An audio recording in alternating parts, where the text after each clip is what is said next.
Okay, so Spanish grammar. When you hear that, do you think, woo, fiesta time? Right. Probably not. Yeah. But get this.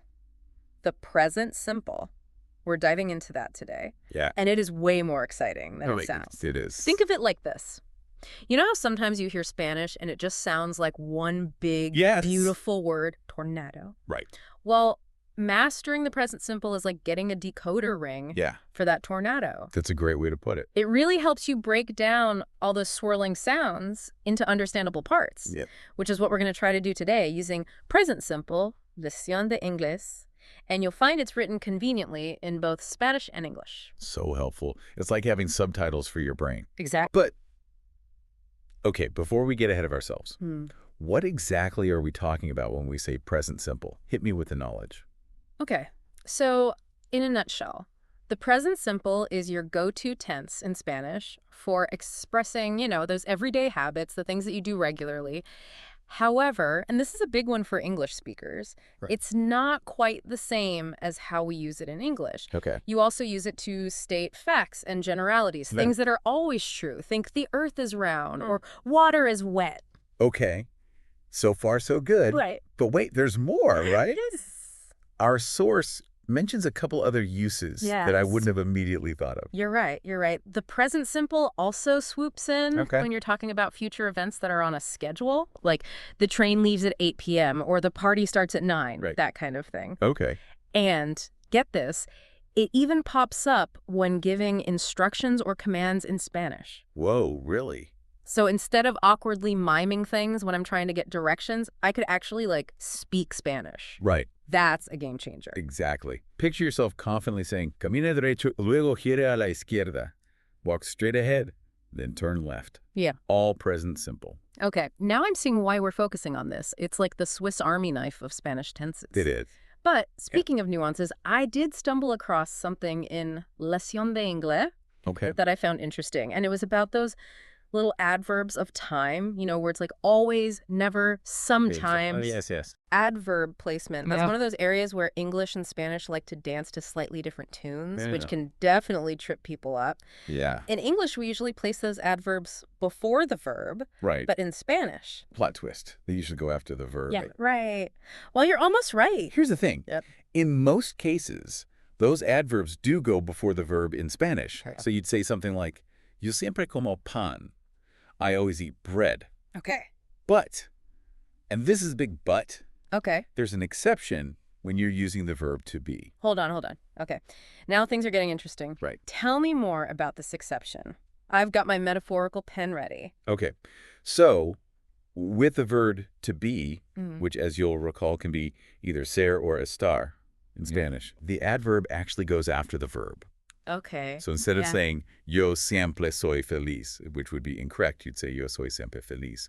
I am always happy. Okay. That is super helpful to know. Right. I could totally see how that little switch up could make a big difference in meaning. Oh, yeah. You think you got the hang of things, and then, bam, curveball. Exactly. But I have a feeling this isn't the last curveball the present simple is going to throw our way. Should we take a look at some more of those? All right, you mentioned curveballs. And I think present simple, lección de inglés, has a few more up its sleeve. Okay. What about when you're trying to give someone directions, like we talked about earlier? Does the word order change things up at all? You're sharp.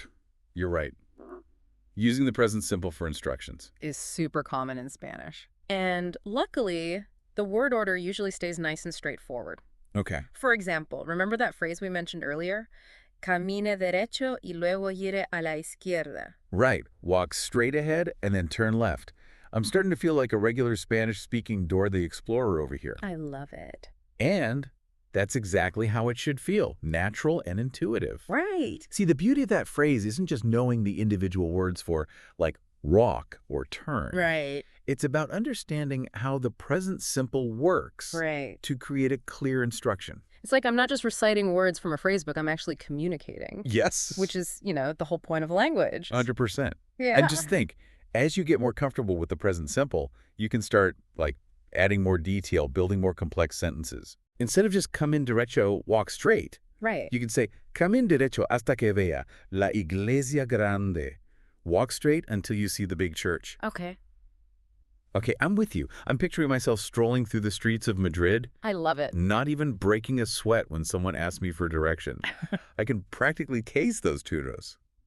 But hold on, before we get too caught up in our Spanish adventures, I want to rewind for a sec to something else I found intriguing in Lección de Inglés. It's about cognates, Ah, yes! Cognates. those friendly little bridges between languages. They're like buy one, get one free deals at the Right. language learning store. Exactly. For those who haven't heard the term before, these are words that look and sound super similar in both English and Spanish, which Yeah. means they're usually easier to remember.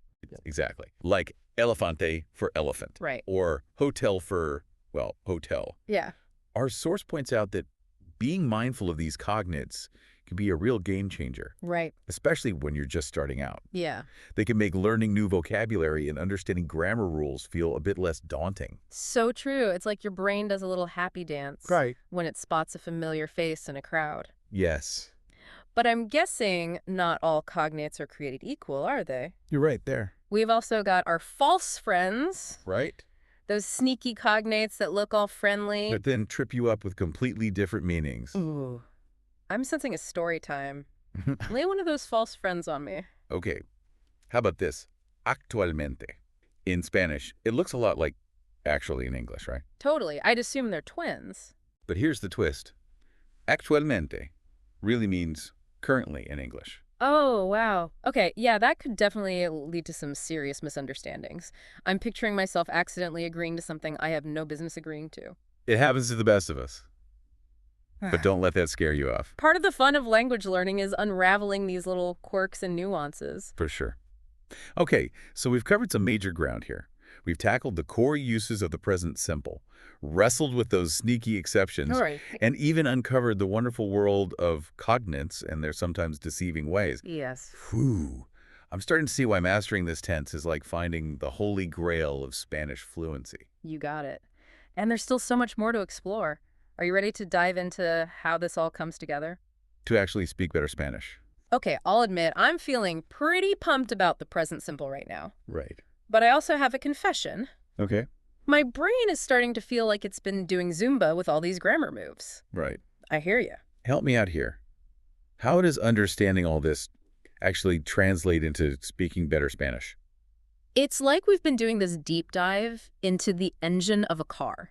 Okay. We've got all the parts laid out. Right. You know what they do. Right. But we're ready to hit the open road. Right. And that, my friend, is where the real magic happens. Okay, I'm following you. So you're saying, even though we've been laser focused on one tense, it's actually the key to unlocking a whole world of possibilities in the language. Exactly. Think of it like this. You learn the alphabet, right? Right. 26 little letters, Yeah. and suddenly you can read books, write poems, Right. even navigate those confusing IKEA instructions. Right. The present simple is like your linguistic alphabet. It gives you the building blocks to understand and create countless sentences in Spanish. I'm starting to get that aha Yeah. moment. It's like that satisfying click when everything falls into place. Yes. But you mentioned something earlier about understanding native speakers. Yes. How does the present simple play into that?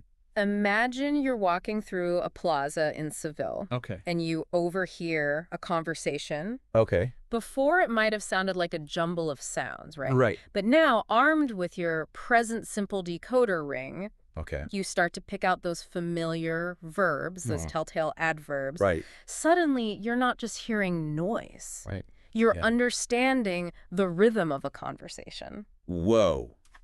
Okay, that is huge. Right. You know what? That feeling of getting it, Yes. of deciphering those real-life conversations. Yes. That's going to be a massive confidence booster, right? Absolutely. There's nothing quite like that click when you realize you can not only understand, Right. but also speak in a new language. Yeah. The present simple gives you the tools to start forming your own thoughts.